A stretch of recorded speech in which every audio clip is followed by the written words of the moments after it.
doctor Alberto Martí Bosch. Él ha trabajado, como decía José Antonio, muchos años en oncología pediátrica, hasta que, dados los escasos resultados que obtenía con los tratamientos convencionales y, sobre todo, viendo día a día el enorme sufrimiento que se causaba con ellos para obtener unos resultados nulos o mínimos, decidió replantearse su práctica. Hoy, 20 años después, y transformarse ampliamente en otras disciplinas que no se enseñan todavía, vamos a ver si ahora las universidades privadas se animan, en las facultades de medicina, decidió que lo primero era, como el viejo adagio médico dice, no hacer daño.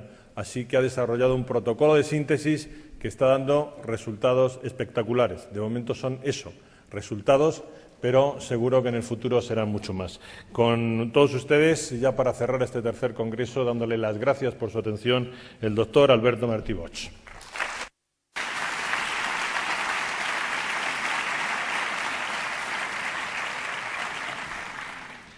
Gracias por su cálida acogida. Gracias, Antonio, por tu presentación. Gracias, José Antonio. Gracias a todos los que también hacéis posible este congreso. Y bueno, voy a intentar explicar en 45 minutos lo que es verdad. Se puede explicar en 5. Pero bueno, yo todavía no he aprendido esa técnica. Mi mujer siempre me dice que tengo que aprender a resumir. Bueno, intentaré resumir lo mejor que pueda. ¿En qué se basa el fundamento médico? Bien, en cierto modo es una integración. Como muy bien ha dicho Antonio, a veces parece que hay una controversia cuando hablamos de oncología. ¿Estamos hablando de acidificación? ¿Estamos hablando de alcalinización? ¿Quién tiene razón? ¿El cáncer es un problema alcalino? ¿El cáncer es un problema ácido? Los dos planteamientos tienen razón. Porque todo va a depender de qué estemos mirando y dónde estemos mirando. El tumor en su interior es alcalino, mientras que en su exterior es tremendamente ácido. Por lo tanto, se genera esa dualidad, acidosis metabólica y alcalosis tumoral. Vamos a intentar explicar cómo se genera este fenómeno, que también esto nos va a permitir abordar la enfermedad y provocar la apoptosis tumoral. Es decir, el motivo del proyecto de trabajo que yo desarrollé inicialmente tenía una finalidad. Como yo trabajaba en hospital, me movía en hospital, estaba formado con la línea de hospital, veía realmente que en aquella época, pues, si tenemos una leucemia, un linfoma o un cáncer de mama, es igual, según sea de niños o de adultos, pues la única solución que teníamos era la quimioterapia. Pero esta realmente resultaba ser una terapia muy dura para el paciente, náuseas, vómitos, pérdida de pelo, en muchos casos hasta se perdían los dientes, se descalcificaban las personas, dolores terribles. Claro, te planteabas cómo conseguir que el niño que estaba en tratamiento, cuando yo estaba en oncología infantil, cómo conseguir que el niño sufriera menos y cómo conseguir también que el tratamiento fuera más eficaz. Es decir, si en lugar de dar 20 sesiones, si lo podíamos solucionar con 10, con 5. Bien, y eso es lo que me llevó a investigar qué podíamos hacer para mitigar la situación del paciente. Entonces, me planteé que lo primero que teníamos que hacer era entender, para resolver un problema, lo primero que hay que hacer es entender el problema. ¿Qué es el cáncer? Te dicen, bueno, unas células que se han vuelto malas. Y bueno, sí, pero ¿y por qué? Ayer no eran malas y hoy sí lo son. Algo ha hecho que estas células degeneren, algo ha hecho que estas células se alteren. ¿Qué es lo que hay? Nadie daba contestación. ¿Hay alguna...? ¿No se oye bien en la sala? Es que parece que había un comentario por el fondo. Bien, volvemos. Entonces, ¿qué es lo que qué es lo que puede hacer que la célula se vuelva mala? Bien. Pasa el tiempo, indagas, te mueves, estudias medicina ortomolecular, estudias fitoterapia, estudias homeopatía, estudias dietética y nutrición, que son cosas que en la facultad no nos enseñan. Tienes que marcharte fuera del país, porque aquí eso no se enseñaba. Entonces, pues bueno, tuve la suerte de ir topando con gente extraordinaria, como fue Brillinger, el grupo de Hofer, estuve con Demar, Saint-Jean, en Francia, en Austria, estuve en Holanda con Oswald, estuve en Manchester con Norman Eddy, pude estar en Houston con el grupo de John Stiles, Will Spark, Denis de Lucas. Toda esta gente me fue abriendo un campo de posibilidades y una visión de la enfermedad. Con todo ese bagaje de contactos y conocimientos, pues entonces nos planteamos montar ya un proyecto. Yo estaba en la universidad haciendo prácticas de histología y me hizo gracia que muchas veces hacía extinciones y a unas salían artefactadas y otras no. ¿Qué es un artefacto? Un artefacto es cuando al hacer una tinción, y si esto es una célula, aparecen manchas alrededor de ellas. Te decían que lo habías teñido mal. Y en cambio otras salían perfectas, solo se teñía la célula y el entorno no. Bien, tú con la ignorancia de estudiante piensas que sí, que igual has hecho mal la tinción, pero un día cae en tus manos un libro. Y el doctor Pischinger es un hombre que es anatomopatólogo, es catedrático de la Facultad de Medicina en Viena, en Austria, y presenta una tesis doctoral cum laude que se presenta, creo que se publicó en el año 70, The Matrix and the Matrix Regulations. Yo este trabajo lo conozco a través del doctor Obirne. Me intereso por ese libro, lo leo, y creo que este hombre nos abre las puertas a la comprensión de la enfermedad, no del cáncer, de todas. Este hombre nos plantea que la enfermedad empieza alrededor de la célula, no en la célula. Es el entorno celular el responsable de que la célula se altere. Bien por fallo renal, bien por fallo hepático, bien por fallo pulmonar o bien por fallo multisistémico, todos a la vez. El sistema básico, podríamos decir que consta de esto, de pulmón, hígado, riñón, sistema vascular arterial, sistema vascular venoso, sistema intersticial, célula. En este caso hemos puesto la piel, pero que sepáis que también puedo poner mucosa, es indistinto. Si os fijáis, de aquí para aquí piel y de aquí para adentro mucosa. Si ahora cortara el labio, tendría en un lado piel, otro mucosa y el sistema celular en medio. Luego entenderéis por qué explico este detalle. Bien, ¿qué ocurre? Resulta que el pulmón, el hígado y el riñón son filtros que como tales trabajan 24 horas al día desde que nacemos hasta que morimos. El corazón de una persona en reposo sabemos que mueve 5 litros de sangre por minuto. Luego, por cada uno de estos filtros pasarán, lógicamente, como mínimo 5 litros de sangre por minuto. Todo el mundo entiende que si esto es el filtro del aire de un automóvil, ponemos en marcha el automóvil y el aire pasa a través del filtro, el filtro se va a ensuciar. Y te dicen que cuando esté sucio, cuando tenga 5 o 10.000 kilómetros según el tipo de filtro, que lo cambies. Lo entendemos en un coche, pero no lo queremos entender en las personas. Vamos a reflexionar sobre este dato. 5 litros de sangre por minuto y una persona en reposo. Si cada minuto pasan 5 litros de sangre, ¿qué es lo que están filtrando estos señores? Los residuos metabólicos del sistema celular. La sangre arterial es la que lleva oxígeno, azúcares, grasas, proteínas, minerales. ¿Para qué? Para nutrir al sistema celular. Hay que enviarle oxígeno, hay que enviarle grasas, hay que enviarle proteínas para que la célula se nutra, se oxigene, viva. Pero esta célula, cada vez que respira, cada vez que recibe oxígeno, ella genera un residual metabólico o basura, que es el CO2. Si yo le envío grasas, ella la va a usar y la va a metabolizar, y cuando esta grasa se degrada, la tira, que es el colesterol. Algo así cuando nosotros ponemos aceite de oliva en una sartén, freímos un huevo, freímos una chistorra y cuando el aceite está quemado lo tiramos. Pues el colesterol sería el aceite quemado, que este debe ser eliminado. Y si le enviamos proteínas, me devuelve ácido úrico. Son ejemplos sencillos. Sabemos que es mucho más compleja la bioquímica celular, pero nos vamos a centrar en 3 datos, en 3 valores fácilmente comprensibles. ¿Qué hay que hacer con estos residuos, esos excrementos celulares? También veréis por qué hablo de excremento, que se excreta. Pues tendrá que ir al sistema venoso y a través del sistema venoso alcanzar pulmón, hígado y riñón y ser eliminados. Fácil es entender que si la célula genera 3 bolsas de basura y eliminamos 3 bolsas de basura, no hay problema. Resulta que estos residuos son de carácter ácido. Ácidos grasos, ácido úrico, ácido carbónico. Bien, mientras el cuerpo sea capaz de hacer esto, no hay problema. Volvamos, rebobinemos. Hemos dicho que el corazón de una persona en reposo mueve 5 litros de sangre por minuto. Eso quiere decir que si en un minuto pasan 5 litros de sangre por el pulmón, el hígado y el riñón para ser filtrados, en 60 minutos pasarán el equivalente a 300 litros. 60 minutos es una hora, luego son 300 litros por hora, que no lo pensamos. Resulta que el día tiene 24 horas. Si en una hora hemos filtrado 300 litros, en 24 horas habremos filtrado el equivalente a 7.200 litros de sangre. Vamos a ser generosos y le vamos a asignar a la sangre densidad 1, como si fuera el agua, que es más densa. La sangre, ya lo sabemos. 1 litro, 1 kilo. Sabemos que 1 litro de agua pesa 1 kilo. Por lo tanto, 7.200 litros pesarán 7.200 kilos. Sabemos que cada 1.000 kilos es una tonelada. Luego estamos hablando del equivalente a un camión de 7 toneladas al día. ¿De qué tamaño es el pulmón? ¿De qué tamaño es el hígado? ¿De qué tamaño es el riñón? Son cosas que nunca nos planteamos ni nos preguntamos. Esto lo explicó Da Vinci. Da Vinci es un hombre que hace un trabajo de anatomía, estudia el cuerpo humano y aprovecha para comprender el cuerpo humano. Porque una de las preguntas que se hacía él era saber qué definía el cuerpo humano, dónde residía el equilibrio, la proporción del cuerpo humano. Y la encuentra en el puño. Por eso, desde entonces, los pintores hacen este gesto para pintar. El dedo sirve para establecer el punto de fuga y darle profundidad al plano. El puño es la proporción para trasladar al lienzo. Desde entonces sabemos que si yo me quiero comprar un calcetín, el perimetral del puño es la longitud de mi pie. O simplemente cojo referencias anatómicas, mi costilla y mi clavícula. Si miramos aquí dentro está mi pulmón. ¿Qué pasa? Que mis dos puños son mi pulmón. Si yo cojo como referencias la costilla, aquí dentro está mi hígado.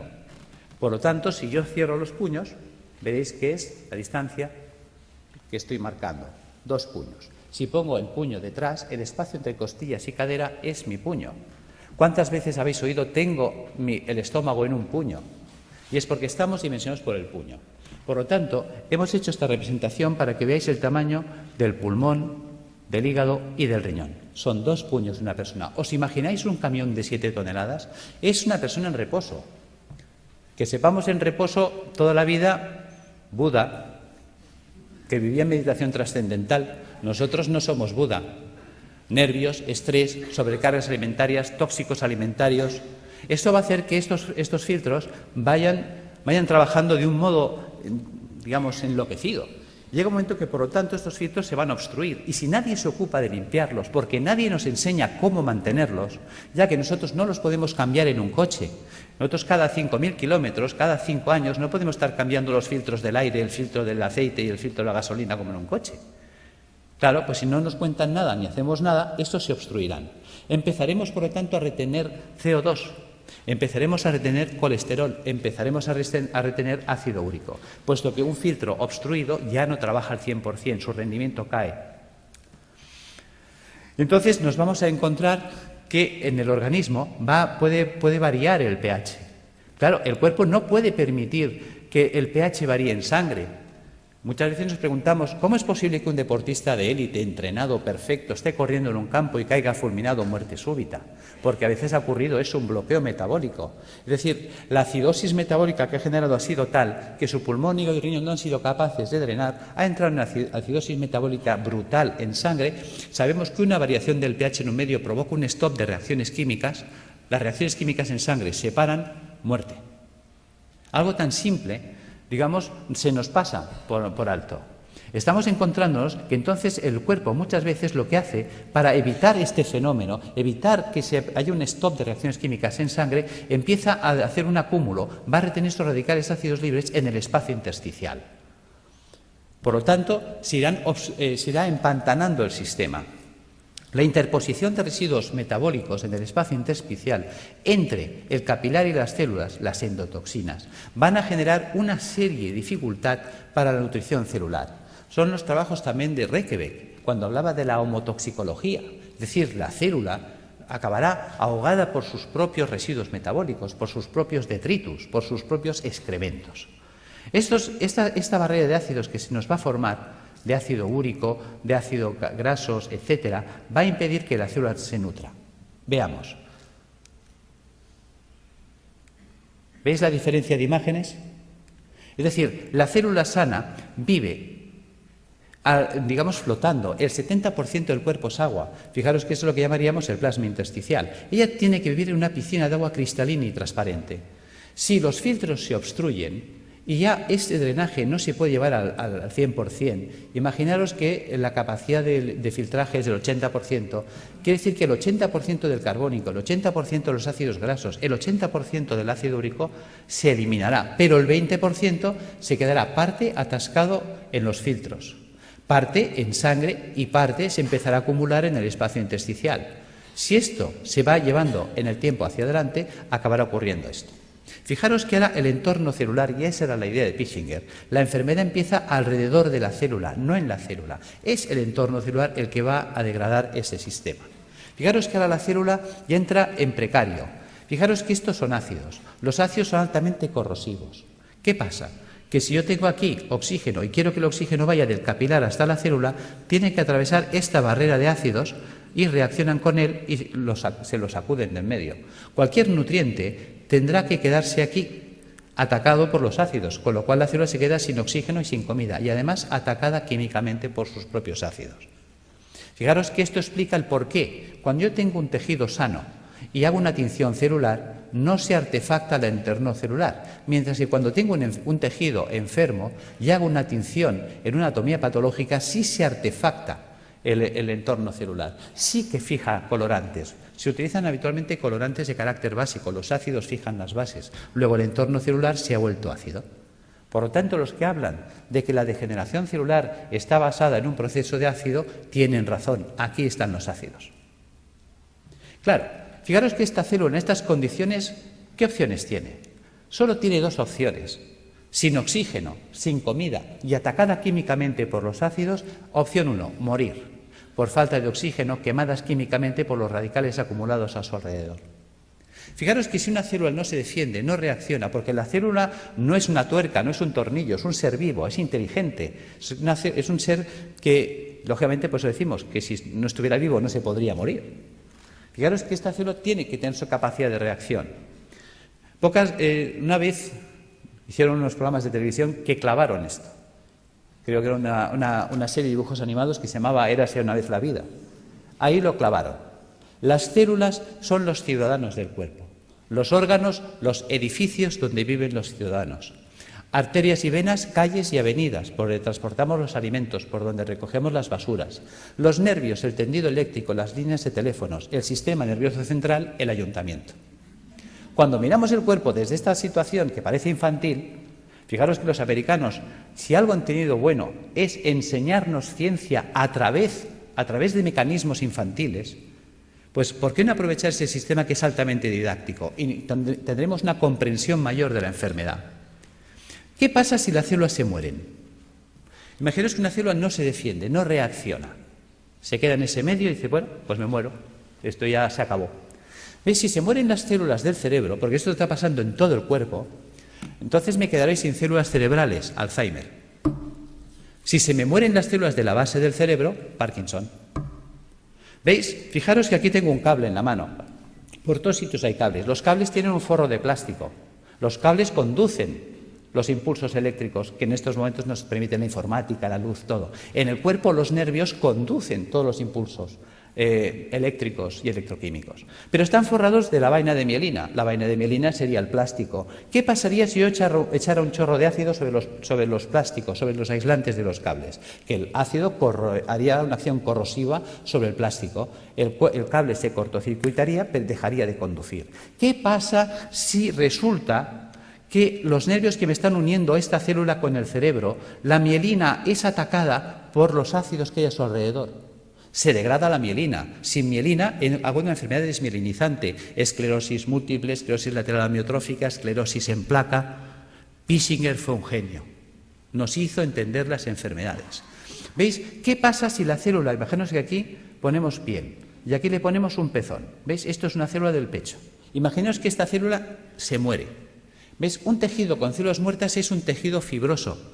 Hablaremos, por lo tanto, de fibromas. ¿Ves? Fibroma mamario, fibroma uterino, fibrosis prostática. ¿Ves? Que el fibroadenoma a nadie le preocupa. ¿Por qué a nadie le preocupa? Es un fibroma. Pues porque un fibroma son células muertas y las células muertas no matan. Fijaros cómo somos. Vemos el problema, pero no estamos siendo capaces de valorar la trascendencia del problema. ¿Ves? Mientras tanto, si se mueren las células del pulmón, amigo, fibrosis pulmonar, fibrosis hepática si se mueren las del hígado, fibrosis renal si se mueren las del riñón. Y fíjate que decimos fibrosis pulmonar de causa idiopática. ¿Y por qué hablamos de causa idiopática? Porque estamos acostumbrados a que si no hay bichito no hay causa. Entonces tiene que haber el bichito. Y si no encontramos la bacteria de turno, el hongo de turno o el virus de turno, entonces no sabemos por qué se ha fibrosado el pulmón. Y es tan sencillo como esto. Al pulmón le está llegando más basura de la que puede tirar. Y es una basura de carácter ácido. Imaginaos que yo soy una célula pulmonar, tengo que recibir el carbónico, tirarlo, coger el oxígeno, meterlo. Y estoy todo el santo día trabajando como un burro. Y de pronto me empieza a llegar más carbónico del que puedo tirar porque yo estoy agotado. Al final yo acabo sepultado en carbónico. El carbónico químicamente me quema. Al quemarme me muero. No es tan difícil de entender. Y eso pasa en el hígado, pasa en el riñón. ¿Ves? Son las enfermedades esclerosantes que llamamos, que están ahí en el saco perdidos de Dios. Las enfermedades de carácter idiopática, claro, para eso no hay tratamiento, porque no hay la pastillita. Bien, ¿qué ocurre si la célula sobrevive? ¿Ves? La célula decide no morirse, va a luchar. Hay células que se rebelan. Yo soy un superviviente, yo voy a luchar. ¿Cómo lo hace? Hay 4 mecanismos. Uno, hacer un globo de agua. Voy a retener agua y me voy a envolver en agua. Me monto mi mini piscina. Vale. ¿Ves? Estoy desplazando los ácidos, mantengo un canal de comunicación con el sistema celular, con el capilar arterial, y recibo nutrición y tiro la basura fuera. ¿Veis? Fíjate que en el sistema celular del cuerpo funciona el dime tú qué sabes. O lo que hacemos todos en un examen cuando nos hace una pregunta y no sabemos. Miramos al de al lado. Oye, ¿tú qué haces? Dice, yo me echo un globo de agua. Dice, vale, yo te me hago otro. Y la de al lado me copia. Y se empiezan a copiar todas las células. Si todas las células empiezan a retener un globo de agua, es esa persona que empieza a engordar, y ya puede hacer dietas que no adelgaza. ¿Ves? Hay gente que dice, es que yo he ido a una clínica carísima, me han cobrado 6.000 euros, me han tenido 5 días a agua y he engordado. Yo tengo pacientes que vienen diciéndome esto. Yo, claro, porque tu cuerpo se está defendiendo de la acidosis metabólica reteniendo el agua. Y el agua, aunque sea calorías cero, el agua pesa. Y si esa persona retiene el agua, se la queda, aumenta de peso. ¿Veis? Este es el tema. Opción 2, tamponar. ¿Qué es tamponar? Tamponar es convertir un ácido en una sal. ¿Veis? Fijaros, por ejemplo, aquí tenemos una imagen de un hueso y una imagen de un hueso pues ya osteoporótico, lleno de agujeros, parece un queso gruyère. ¿Veis? Yo tengo ácido clorhídrico, que es un ácido terrible. Yo podía hacerlo reaccionar con hidróxido sódico. Con el OH del hidróxido sódico y el hidrogenión del clorhídrico, puedo formar H2O. Y con el cloro y el sodio, cloruro sódico. ¿Veis? He convertido el ácido clorhídrico en cloruro sódico. Fijaros que si yo tengo una jarrita de ácido clorhídrico y dejo caer un chorrito en la mano, tal como cae el chorrito, me perfora la mano más rápida que un Black & Decker. Lo sabéis. Es terriblemente corrosivo. Mientras que yo puedo coger la sal, el cloruro sódico a puñados y soltarlo y no pasa nada. Por lo tanto, el cuerpo hace lo mismo. Quitarle a Juan para darle a Pedro. Cuando un tejido vital entra en compromiso, ¿qué hace el cuerpo? Sacrifica una estructura para mantener viva otra. Entonces, si yo tengo ácido úrico en el espacio intersticial, ¿qué puedo hacer? Pues empezar a robar minerales de los huesos. Si tengo ácido úrico, formaré urato sódico. Si tengo ácido palmítico, palmitato sódico. Si tengo ácido carbónico, carbonato cálcico. ¿De dónde puedo robar calcio y sodio? De los huesos. Y empezamos a entender la osteoporosis, la artrosis, la artritis, el ataque ácido a los huesos. ¿Veis? Y aparecen entonces calcificaciones en los tejidos blandos. Uy, tienes calcificaciones en la mama, tienes calcificaciones en el pulmón. Fíjate que el cuerpo nos está avisando. Te está diciendo que el siguiente paso, ¿cuál va a ser? ¿Ves? Nos queda un paso que es el drenaje. Fijaros, volvamos atrás, que yo por la piel puedo eliminar carbónico. Yo por la piel puedo eliminar grasas. Tengo el cutis graso, lo habéis visto 1000 veces. Yo por la piel saco amoníaco, urea. Veis que hay gente que mancha las camisas, los sobacos de cercos amarillos, urea. ¿Veis? Si yo saco un sudor excesivamente ácido por la piel, la célula, ya que antes de morir, ¿qué hace? Empieza a echarlo todo por la piel.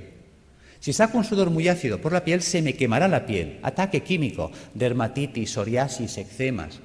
Por eso dicen que la psoriasis no se cura, porque la quiero curar con una pomadita desde fuera, cuando el problema está dentro.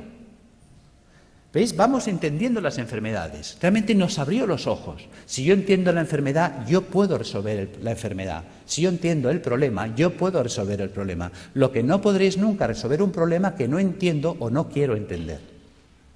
Esta es, diríamos, la situación en la que nos encontramos.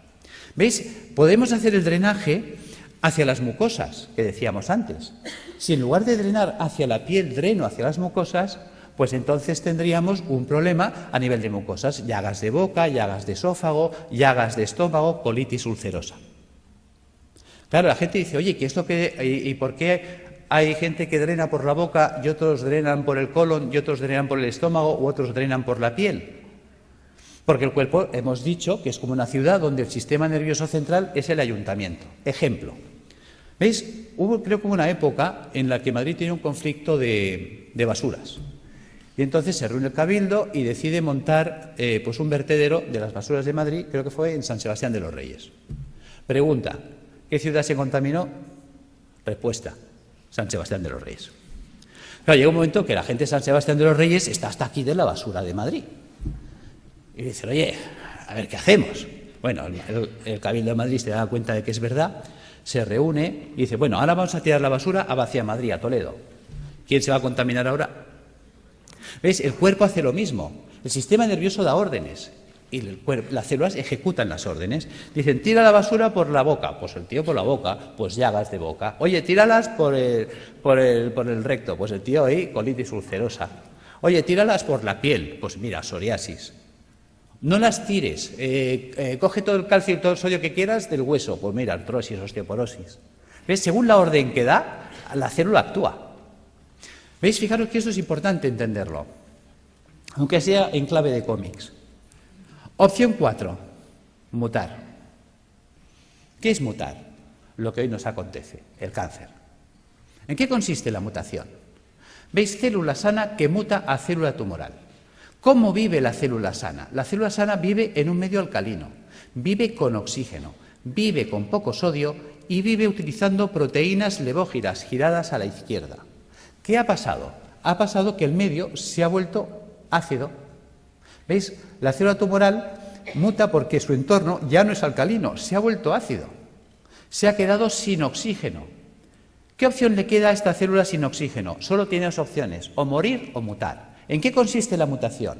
¿Veis? Sabéis que la célula para vivir necesita energía. La energía es el ATP. ¿De dónde saca el ATP? Bueno, pues hemos hablado, creo que se ha hablado hoy del ciclo de Krebs. ¿Ves? En la mitocondria podemos obtener el ATP a través de la vía oxidativa, con oxígeno. Pero cuando una célula no tiene oxígeno, puede abrir una ruta alternativa que es la del pirúvico. Y entonces, a través de la glicólisis con el pirúvico, obtener ATP más ácido láctico más alcohol. Por eso, quien nos dice que en los tumores hay alcohol, se explica, porque es una ruta de fermentación ácida. Y esa ruta anaeróbica le permite seguir viviendo a la célula, que es un mecanismo de supervivencia, porque está en juego su vida.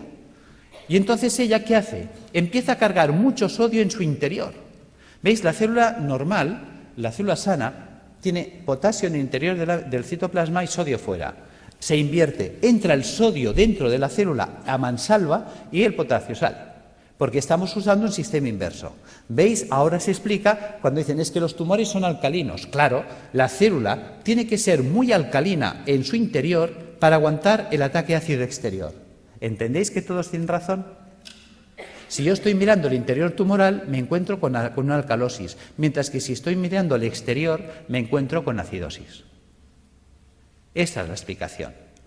Por lo tanto, vamos entrando en razón. Cuando estamos ya en una situación tumoral, ¿qué nos propone la medicina académica? La medicina académica nos propone que hay que cortarle la cabeza al tumor, evidentemente si se puede, si es accesible quirúrgicamente. Es decir, la decapitación del tumor es lo que llamaríamos la cirugía. Opción 2, a la hoguera, achicharrar el tumor. La radioterapia. Opción 3, el envenenamiento. Eso sería la quimioterapia. ¿Ves? La célula tumoral, la quimioterapia es un citotóxico, o sea, es un tóxico para la célula, hay que matarla. ¿Veis? Por lo tanto, o la mato de un hachazo, o la mato porque la achicharro, o la mato porque la enveneno. La cuestión es que hay que matarla. Y además es verdad, porque si no nos mataría a nosotros. Bien, por lo tanto, si observamos, esas 6 opciones que nos da, nos hace entender que estamos anclados, por decirlo así, en el siglo XII, por no decir el siglo I. Decapitación, hoguera, envenenamiento. Queda en clave de humor, pero es real. O sea, cuando hay un tumor, no hay más. O le corto la cabeza, o la achicharro, o la enveneno. Vale. Pero si pensamos como en el siglo XII, aunque la escena que os he puesto pertenece, creo que es al siglo I,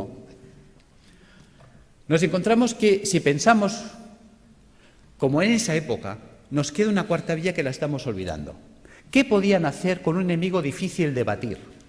El asedio. ¿Os acordáis? Numancia. Le quitamos el agua, le quitamos la comida, y sin agua, sin comida, esperar, que se muere solito. Bien, eso sería la apoptosis. ¿Cómo acorralar el tumor? Pues alcalinizando al paciente, puesto que el paciente ya que está muy ácido y el ácido me está desencadenando el problema, vamos a alcalinizarlo.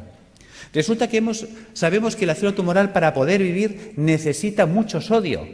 Resulta que al paciente hipertenso le decimos come sin sal, al paciente cardiópata le decimos come sin sal, al paciente que está mal del riñón, al nefrópata le decimos come sin sal. Pues digamos al oncológico que coma sin sal, puesto que el ácido tumoral necesita mucha sal para ser muy alcalina en su interior. Si le quito la sal, lo hago polvo. Luego, utilizar enzimas proteolíticos de acción selectiva. ¿Qué es un enzima proteolítico de acción selectiva? Una enzima que destruye proteínas, pero no todas. ¿Cuáles? Las dextro. Resulta que la célula tumoral, para vivir, ha tenido que desarrollar un tipo de proteína que es la dextro. Fijaros que en el cuerpo todos los aminoácidos son L-metionina, L-cisteína, L-arginina. ¿Por qué? Porque nuestras proteínas son levo, pero las proteínas levógiras son estables en un medio alcalino, en un medio ácido no son estables. Luego necesito una proteína estable en un medio ácido, la dextrógira. Vale, pero si yo pongo a circular enzimas proteolíticos de acción selectiva que destruyan a esa proteína, ¿ves? Ya le he quitado el sodio, le he quitado la comida, le quito los ácidos. Y luego resulta que la célula tumoral, al volverse anaeróbica, se vuelve vulnerable al oxígeno. El oxígeno es tóxico para las células anaeróbicas, las mata. De hecho, yo he estado en Alemania aprendiendo técnicas de ozonoterapia porque el ozono es tóxico para la célula anaeróbica. Vale. También podemos utilizar peroxidasas, enzimas que ayuden a liberar mucho oxígeno en los tejidos. ¿Cómo conseguir esto? ¿Cómo vamos a alcalinizar al paciente? Recuperando la función del hígado y del riñón y del pulmón, eliminando las toxinas acumuladas en el espacio intersticial. ¿Cómo lo vamos a hacer? Pues con dieta alcalinizante, con hidroterapia, con tratamiento natural y con tratamiento físico. ¿Veis? Si yo utilizo quimioterapia solo, ¿cuántos pilares tengo? 1. Mientras que si uso dieta, baños, tratamiento natural y tratamiento físico, ¿cuántos pilares tengo? 4. Es más estable. Esa es la idea. Que entendamos qué es la dieta, que nunca se nos habla de ella, qué es la hidroterapia, la gran olvidada. Hasta se me ha llegado a decir que esto no es científico.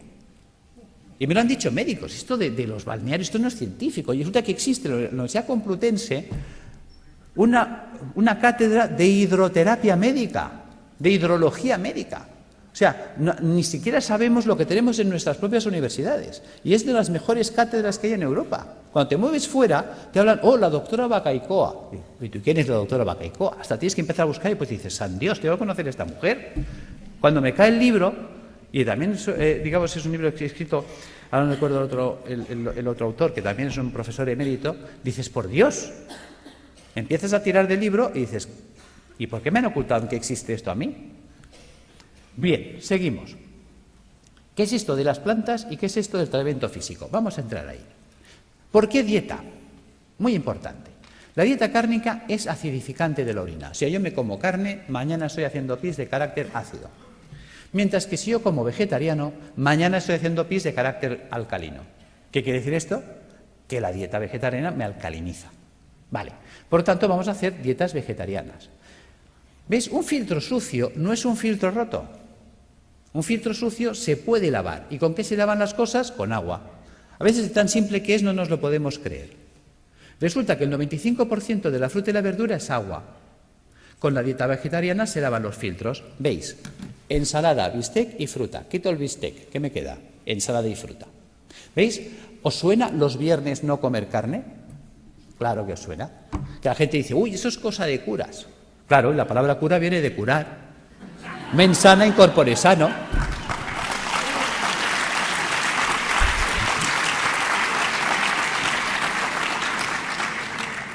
Claro, ¿qué ocurre? Que cuando las cosas, gracias, pero bueno, es para romper un poco el ritmo porque estaréis cansados y dormidos. Claro, ¿qué ocurre? Claro, la gente lo relaciona con los curas, pero con la parte mística. Claro, dice, la gente dice, ¿y esto de dónde lo han sacado los curas? Vas tirando del libro y los curas lo sacaron de un médico, Galeno. ¿Ves? Yo me acuerdo cuando empecé la carrera de medicina, fue la época que se rompieron los números clausus y entraron 3.000 personas a la universidad. Dijeron, nada, puertas abiertas, que entre todo el mundo y que sea un curso selectivo. Y estábamos 3.000 en primero de carrera. Y entonces había una asignatura opcional, optativa, que se llamaba Historia de la Medicina. ¿Sabéis cuántos se apuntaron a esa asignatura de los 3.000 que estábamos en primero? Nadie más. Con lo cual me fue genial, porque tuve un catedrático, clases particulares para mí solo.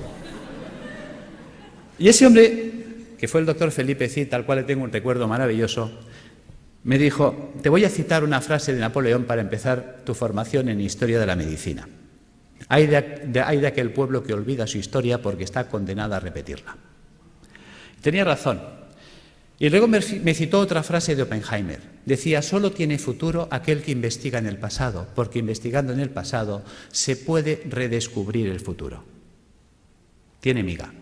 No dijo descubrir, dijo redescubrir. ¿Veis? Nuestros abuelos nos decían: está todo inventado. Y era verdad. ¿Por qué me remito a Galeno? Galeno fue aquel médico que dijo: vale más prevenir que curar. ¿Cómo llega a esa conclusión Galeno? Porque Galeno fue el médico de los 3 nos. ¿Ves? En la época de Galeno te inscribías en la facultad, por decirlo así, el 15 de septiembre y el 30 de septiembre ya eras médico. Ya está.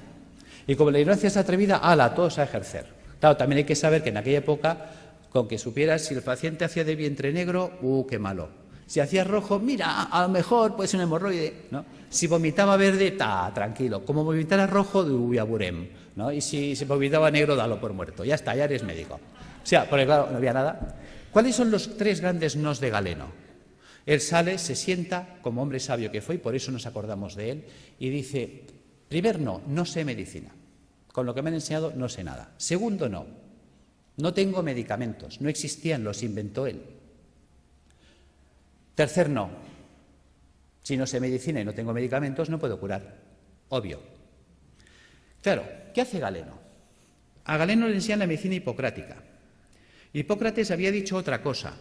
Hipócrates dijo: que tus alimentos sean tus medicamentos, que tus medicamentos sean tus alimentos. Y se queda tan pancho. ¿Por qué dice esto? Porque él observa cosas curiosas.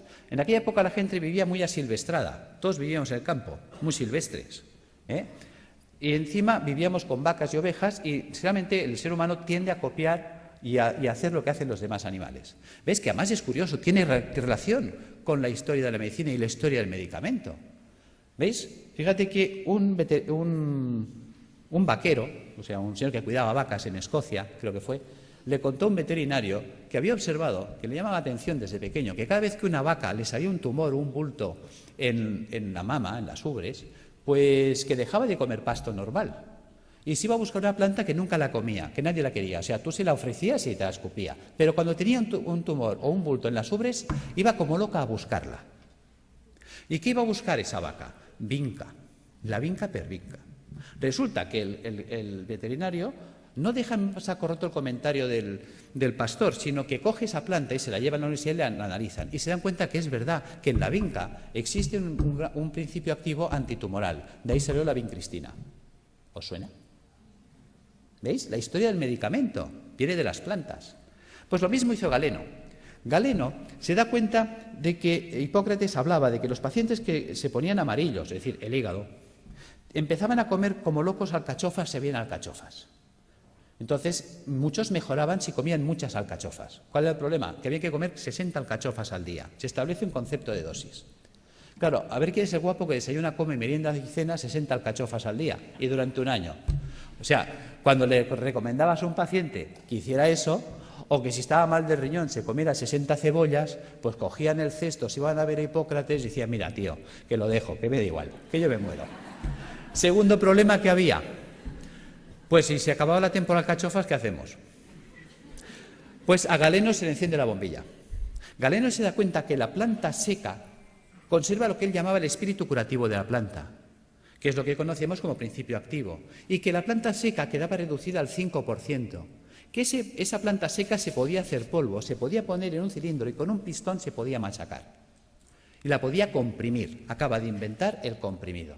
Y en un comprimido le atizaba 10 alcachofas, con lo cual si te daba 2 comprimidos de desayuno, comida y cena, eso funcionaba. ¿Ves? Y en montar los extractos, empieza a montar la galénica, el arte de hacer medicamentos. Entonces él se da cuenta que hay plantas que limpian el pulmón, plantas que limpian el hígado, plantas que limpian el riñón. Entonces llega una dieta eminentemente hídrica, la cura de aguas, que os suena, y le ponemos plantas que limpian el riñón, plantas que limpian el hígado, ¿ves? Por ejemplo, una cola de caballo, un té verde, una arenaria, o pongo una alcachofera, un diente de león, un boldo, o pongo una planta que me limpia el pulmón, el tomillo, el gordolobo, el llantén. ¿Veis? Hagámoslo simple, va, voy a coger té verde, alcachofera y tomillo. ¿Veis? Ya tengo la fórmula de las plantas que me van a limpiar los filtros. Si le paso agua y jabón, se limpiará más rápido. Claro, si encima le cojo los trabajos de Demetrier con los oligoelementos, me meto en los trabajos de, digamos, de eminentes investigadores en el mundo de la ortomolecular, vitaminas, enzimas, las acciones que tienen, vamos a mejorar la actividad y la funcionalidad de estos órganos, con lo cual el drenaje de los ácidos se va a activar. Me voy a remitir también a Galeno. Galeno se da cuenta de la importancia de los baños termales. Fijaros que en aquella época habían las termas romanas. ¿Ves? Galeno establece un sistema de dieta a la gente que venía a su consulta. ¿Ves? En las casas romanas, en los domus, había el vomitorio. La gente se levantaba, comía y se iba a vomitar para seguir comiendo, hasta que reventaban. Y cuando llegaban a Galeno, él en sus textos lo decía.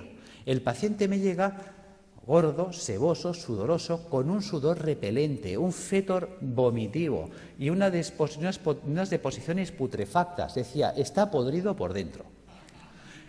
Y además decía, huele a cloaca obstruida, que los romanos tenían alcantarillas, o sea, ya sabía lo que se decía él. Fijaros, por lo tanto, decía, hay que desatascar la cloaca, es decir, todo el tubo digestivo. Entonces, él, por un lado, se da cuenta de la función del agua. ¿Cómo funciona el agua? El agua termal nos vamos entendiendo ya por qué funciona. ¿Veis? Las aguas termales son aguas calientes. Por lo tanto, si yo me sumerjo en agua caliente, ¿qué pasará con los poros de mi cuerpo? Se van a dilatar. Sabemos que el agua de los balnearios son aguas minerales. ¿Qué minerales tienen? Cloruro sódico, cloruro magnésico, cloruro potásico y así. A una concentración salina no menor de 20 gramos de sal por litro de agua. Resulta que el agua de nuestro cuerpo tiene 9,4 gramos de sal por litro de agua.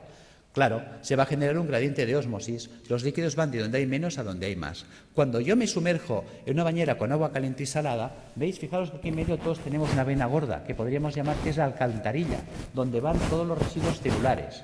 Pero si yo abro los poros y con la sal tiro para afuera, estoy sacando de mi cuerpo ácido carbónico, ácidos grasos, ácido úrico. O sea, realmente el baño termal es una diálisis percutánea, es un riñón, es un pulmón, es un hígado artificial de alto rendimiento y de bajo coste. Con el tiempo, lo que era del pueblo, porque fijaros que era la época de la res pública, la cosa pública, la época romana en la que vivía Galeno, por lo tanto eran los baños públicos, las termas romanas, con el tiempo los baños pasaron a la aristocracia. Vale. Pero como todo se recicla, con el tiempo el baño que estuvo en la aristocracia volvió al pueblo. Y volvió simplemente por un tema de avaricia. Fijaros que un balneario pues vale, por ejemplo, uno baratito, hoy en día vale 120 euros al día. Quiere decir que un tratamiento de 30 días nos costaría 3.600 euros y estabilizar a un paciente oncológico 10 meses, 36.000 euros. ¿Quién se puede pagar esto? Un rico. ¿Pero qué es un rico? Pensemos. Y no me digáis que es un tío con pasta porque es falso. Sabiduría popular. El padre obrero, el hijo caballero, el nieto pordiosero. Es decir, hay el que hace el dinero, al que se lo ventila y la familia venida menos.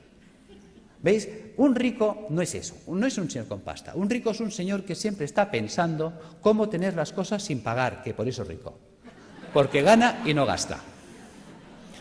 ¿Ves? El rico iba al balneario y dice, a ver, ¿qué tiene el balneario que cura tanto? Dice que las aguas son termales.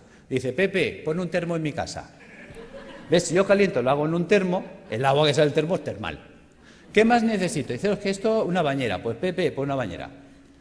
¿Qué más pasa? Oh, es que el agua son minerales. Jacinto, tú que eres químico. A ver, ¿qué tiene el agua que cura tanto? Jacinto que analiza y dice, oh, es que el agua tiene minerales. ¿Cuáles? Cloruro sódico, cloruro magnésico, cloruro potásico. Joder, esto es sal de cocina, ¿no? Sí, pues échale sal al baño. ¿Cuántas veces habéis oído sales de baño? Pero ¿cuántas veces os habéis preguntado por qué hay que echarle sal al baño? ¿Cuánta sal tengo? Uy, perdón. ¿Cuánta sal tengo que echar al baño? ¿Para qué tengo que echar al baño? ¿Ves? Nunca nos preguntamos. Somos poco curiosos. Resulta que Jacinto, que era químico, le dice, es que tiene 20 gramos de sal por litro de agua. Claro, el tío que está acostumbrado a hacer números dice, pues que me haga una bañera que llena hasta la mitad cubique 100 litros. Las bañeras estándar de casa, llenadas hasta la mitad, cubican 100 litros de agua. Dice, ¿y eso? ¿Y por qué hasta la mitad? Hombre, hasta la mitad, porque por el principio de Arquímedes, cuando yo me meto en la bañera, el nivel del agua sube. Luego dejo un espacio o a fregar. Bien. ¿Por qué 100 litros? ¿Cómo sé que en mi bañera tengo 20 gramos de sal por litro de agua? Echando 2 kilos de sal. ¿Ves? 2 kilos son 2.000 gramos. 2.000 gramos en 100, tacho 2 ceros. Tacho 2 ceros, 20:1. Ya tengo la concentración salina. ¿Qué vale 1 kilo de sal? El otro día lo compré en el Capravo, mientras no nos suban el IVA, a 15 céntimos el kilo. Luego 2 kilos, 30 céntimos. 30 céntimos por 30 días, 9 euros. Y en casa. Yo tengo pacientes que me llegan desesperados, y no por falta de razón. Me dicen, estoy en insuficiencia renal crónica desde hace 10 años. Ya ha entrado en lista de trasplante, no aparece el trasplante y vienen hechos una pena, pobrecitos. La diálisis ya no da de sí y como no aparezca un riñón en 6 meses, yo no salgo adelante. Simplemente por decirle, ponte en la bañera con 2 kilos de sal cada día, a los 15 días ese hombre está alucinado de cómo tiene sus análisis, porque está haciendo una diálisis diaria. Está sacando ácido úrico por los poros, por ósmosis. Ósmosis percutánea. No pensamos el poder de la bañera. Ahora la gente está quitando las bañeras y abriendo los balnearios.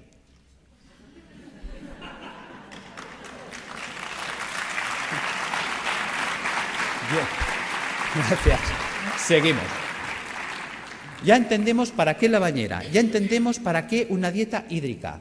Hay mucha gente que me dice, Alberto, ¿hay que ser entonces vegetariano? No, tampoco. Y a ver, cuéntame esto, si me dices que la dieta vegetariana es buena. Bueno, es que una cosa es que la dieta vegetariana sea buena y otra cosa es que tengamos que ser vegetarianos. ¿Ves? Una vaca es vegetariana. ¿Por qué? Ella solo come vegetales. ¿Por qué? Porque puede. La vaca tiene 4 estómagos, panza, bonete, lebrillo y cuajar. La vaca puede hacer 4 digestiones al mundo vegetal. Por eso la vaca consigue el 100% de los nutrientes del mundo vegetal. ¿Cuántos estómagos tenemos nosotros? Nosotros tenemos un estómago. No podemos ser vaca. Nos falta tecnología digestiva. Es así de sencillo. ¿Ves? Hay gente que dice que yo sí, puede sobrevivir, porque el cuerpo está adaptado a sobrevivir, pero no a vivir. ¿Ves? Hay herbívoros, hay omnívoros y hay carnívoros. Nosotros somos omnívoros. Pero eso no quiere decir que nos venga bien un día a la semana limpiar. Fijaros, los reyes inventaron la bula para comer carne los viernes. Los reyes no lavaban los filtros. Pregunta, ¿de qué se morían los reyes? Los reyes se morían de gota, de ácido úrico. ¿Ves? Los ácidos son los que nos matan. Si a mí se me tapa el riñón, yo no podré eliminar el ácido úrico. El ácido úrico me va a corroer los huesos, un dolor terrible, y me va a corroer el sistema arterial por dentro y venoso. Al final me muero de una hemorragia urémica. Fijaros, perforación de las arterias, muerte. Si a mí se me tapa el hígado, no podré eliminar el colesterol. Si no puedo eliminar el colesterol, se me acumulan las arterias, se taponan, infarto, muerto. Si a mí se me tapa el pulmón, no podré eliminar el CO2. El CO2 se me acumula, ya sabéis, es citotóxico, muerto.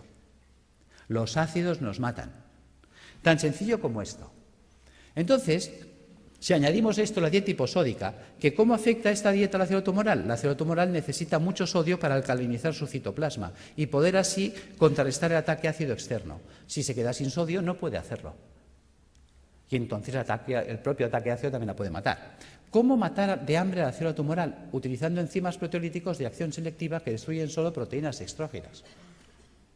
Ese fue el pecado de Chacón, encontrar enzimas que destruyen esas proteínas y mata de hambre a la célula, que es inocuo para el sistema, puesto que solo destruye proteínas dextrógenas que solo afecta a la colonia de células tumorales. La célula sana que no ha mutado, como ella sigue tirando de proteínas levógenas, a ella no se entera, no le afecta. ¿Cómo hiperoxigenar los tejidos? El simple drenaje de toxinas, por el simple drenaje de las toxinas, hará que llegue oxígeno a los tejidos. La ozonoterapia, habéis visto unos muy buenos resultados. Y suministrando al paciente enzimas hiperoxidasas, que también van a mejorar muchísimo. Y aquí están los trabajos con el peróxido de fenilglioxal, que en su día funcionó, de don Gregorio Ramón Cebrián, creo que se llamaba, el doctor Javier López Garcés, hicieron unos trabajos extraordinarios con las peroxidasas. Y yo las uso, funciona muy bien. Tratamientos físicos, claro que sí, la acupuntura, la osteopatía, la quiropraxia, la magnetoterapia, todo esto nos va a ayudar a reequilibrar todos los sistemas bioenergéticos del cuerpo. ¿Qué ha pasado con toda esa acción que hemos desarrollado? Pues que la célula tumoral, su entorno ya no es ácido. A la célula tumoral le llega oxígeno, que es tóxico para las células. anaeróbicas o tumorales. Se queda sin sodio y se queda sin proteínas dextrógiras. Traducido, la célula sana conserva íntegra toda su ruta metabólica, todo lo que ella necesita para vivir, mientras que la tumoral se la hemos quitado. Algo así como si yo tengo una célula que se ha adaptado a vivir en agua dulce, un pez que se ha adaptado a vivir en el agua dulce, y cojo ese pez y lo pongo en el mar otra vez. Ese pez de río en el mar se va a morir, aunque esté en agua, porque el agua es distinta. No es su ecosistema. Nos estamos cargando directamente el ecosistema de la célula tumoral, y eso nos conduce a la apoptosis. Sin sodio, sin proteínas dextrógiras, sin ácidos y con oxígeno en el medio, la célula tumoral no puede vivir. Fijaros que yo puedo alcalinizar con bicarbonato sódico, claro que sí. Que podemos estar debatiendo si es un hongo el que desencadena el sistema o es un sistema que se ha acidificado y ha generado las condiciones para que esto suceda. Yo me inclino por lo segundo. ¿Veis? Fijaros, vamos a pasar estas dos imágenes. Las imágenes hablan por sí solas. ¿Veis? La célula normal tiene que vivir en una piscina de agua cristalina y transparente. Mientras que si nosotros no hemos cuidado, porque nadie nos ha hecho entender la importancia de comer un día a la semana vegetariano, de bañarnos un día a la semana en agua con sal, de tomar plantas depurativas que nos ayuden a tener limpios los filtros, mira qué fácil es. ¿Ves? Si nosotros desde pequeñitos acostumbramos a nuestros hijos a bañarse en la bañera con 2 kilos de sal, a comer vegetariano un día a la semana y a tomar una infusión de alcachofa, tomillo y té verde, esto estaría funcionando limpio toda la vida. Y entonces estaríamos siempre en estas condiciones. ¿Veis? Fijaros, si yo no limpio esto, ¿qué pasa? Que ahora esta célula que tendría que estar viviendo en una piscina de agua cristalina y transparente, ahora tiene que vivir en una piscina de aguas fecales, sus propios excrementos, porque a lo que hemos comentado antes, ¿veis? A esto, al ácido carbónico, al ácido graso y al ácido úrico le podemos llamar el excremento celular. ¿Por qué le llamamos excremento celular? Vamos a ver. Si nosotros comemos, ¿qué hacemos? Caca. Y si nosotros bebemos, ¿qué hacemos? Pis. Pues si la célula come, hace caca, y si la célula bebe, hace pis. Esto es el pis y la caca celular. Si nadie se la recoge, la pobre célula tiene que vivir flotando en aguas fecales. Y mientras el agua no llega aquí, todos tranquilos, y diciendo, y no hagan olas, pero como la cosa empieza a subir, lo entendéis. ¿Veis? Posibilidades de que esta célula se infecte en una piscina de aguas fecales. Es como si tú tienes un hijo y tienes 2 piscinas, una de agua limpia, cristalina, transparente y tratada y una fosa séptica llena de aguas fecales. Y le dices al niño, hala niño, haz aquí 4 piscinas en la fosa séptica. Se te muere el niño. Lo entendemos en ese ejemplo y no lo queremos entender aquí. Es algo tan gráfico como lo explicó Pischinger, es algo tan genial que dices, Dios mío, y tan simple de poder llevar al paciente a estas condiciones, que las cosas van a ir mucho mejor. Fijaros que todo vale incluso. Ya sé que José Antonio hasta me puede tirar el zapato, porque claro, cuando empezó mi trabajo, ¿cuál era el problema? Mi problema era que yo... Uy, perdón, ¿qué he hecho? Perdón. Vamos ya al fondo. ¿Cuál era el problema? Yo estaba trabajando con quimioterapia cuando empezó mi proyecto de trabajo. Y claro, no entendía cómo era posible que la quimio no funcionara si in vitro funcionaba. Y un día, cuando leo este trabajo, se me enciende la bombilla. Vamos a ver, supongamos que me viene un abogado ahora y me dice, Alberto, acabas de heredar una finca de la tía Carmeta en Tarragona. Pues vale, pues muy bien. Hombre, qué alegría, qué pena por la tía Carmeta, claro, pero también qué alegría por la finca. Son 600 hectáreas. Y dice, Dios, te vas ahí y dice, pero yo soy médico. Ahora, me cojo un ingeniero agrónomo y me lo llevo para allá. Dice, a ver, tú ingeniero, ¿esto sirve para algo? Dice, hombre, está abandonada, está ruinosa esta finca, lleva 30 años que nadie la ha tocado, está silvestrada. ¿Pero vale o no vale? Dice, pues, aquí cebada la que quieras. Dice, bueno, pues ponla en marcha. ¿Veis? Y ahora veo al ingeniero que coge el trigo o la cebada y empieza a echar la cebada entre los zarzales y los matorrales. ¿Tú qué dices? Dice, vaya ingeniero. Resulta que los médicos hacemos esto. Cuando tengo al paciente en situación tumoral, le atizo el suero en sangre y quiero que la molécula llegue a la célula. Se quema por el camino, no llega. Los ácidos la destruyen. Entonces tengo mucha toxicidad y poca efectividad. Claro, cuando limpias el sistema, si tú ahora pones la quimio en sangre, ¿cuánta quimio llega? Toda. Manda huevos, que decía Trillos. Claro, con este sistema, ¿qué pasa? ¿Ves? La célula sana está harta, ha comido, está bien alimentada, ella no tiene hambre. Resulta que la que tiene hambre es la tumoral. Luego es mucho más sensible y por eso veíamos que hay pacientes que necesitan 20 o 30 sesiones, en 3 o en 4 entran en remisión completa. Ahí está la gracia. Es decir, que tampoco obliga a renunciar a nadie porque el miedo es muy fuerte y si dejo el hospital, ¿qué me pasa? Que no te pasa nada, tío. O sea, que conseguimos que los pacientes tolerasen mejor. Pero es que estamos viendo cosas sorprendentes. Yo ahora he estado en Calcuta con los doctores Banerjee y el año pasado estuve con ellos en la Facultad de Medicina y me interesé muchísimo por sus trabajos. Llevo 20 años trabajando con la homeopatía y yo la utilizaba como para tratar el terreno, para desintoxicar el sistema, que son los trabajos de Reykjavik, que todo eso me ha ido muy bien. Pero cuando he puesto en marcha los protocolos de Banerjee, sorpresa. Una sorpresa preciosa ha sido un caso clínico, y con eso cierro, de una chica joven de 31 años que viene a mi consulta el mes de mayo, en muy malas condiciones. Esta chica, pues le detectaron un tumor cerebral estando embarazada de 34 semanas. Entonces se le ponen anticonvulsivantes, antiedematosos, se le hace cesárea, se salva a la criatura, se le opera, se le quita el tumor cerebral en la medida que se puede, ya sabéis que siempre se hace lo que se puede, no la limpieza total nunca es posible. Se revisa y le encuentran en la revisión general que tiene metástasis en ambos pulmones, metástasis hepáticas, las cadenas ganglionares torácicas invadidas, todo el sistema linfático abdominal invadido, metástasis óseas, metástasis musculares. En esta situación deciden, con buen criterio para mí, no abordar quimioterapia ni nada porque es que la situación está tan avanzada, es un grado 4 tan avanzado que la calidad de vida que va a tener la paciente y las posibilidades de sobrevivir más de 2, 3, 4 meses lo van a ver difícil.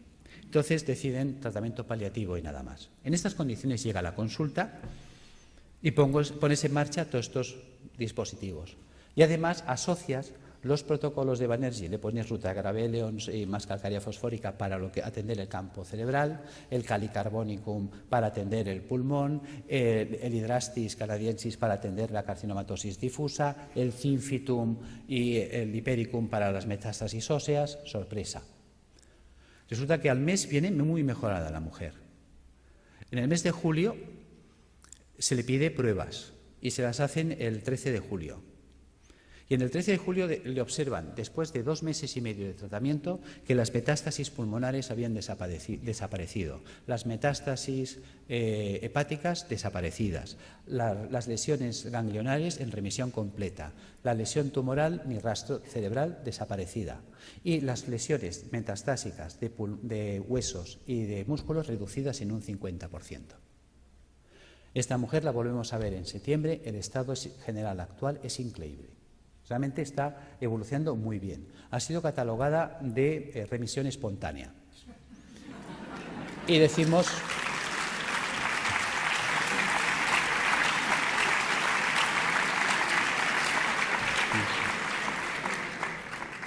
Y es verdad, está respondiendo espontáneamente porque se está produciendo una apoptosis.